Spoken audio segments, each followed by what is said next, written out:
So a lot of self-employed people don't invest for retirement. I know a couple people where this is happening for them, where they're now in their 40s, mid 40s, and they haven't saved a dollar or invested a dollar for retirement, and they are self-employed. My parents are both examples of people that never invested for retirement. There are many places where you can invest for retirement as a self-employed person. There are different IRAs, investment accounts, and even 401ks called solo 401ks, like what I have.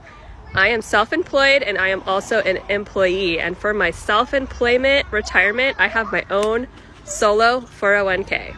So if you are self-employed, it's really important to prioritize investing for retirement. Even if it's just a small fraction of your income, it will add up. It'll be much better than never starting at all.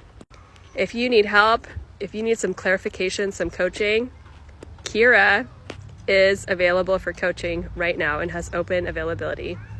Check our bio for more info.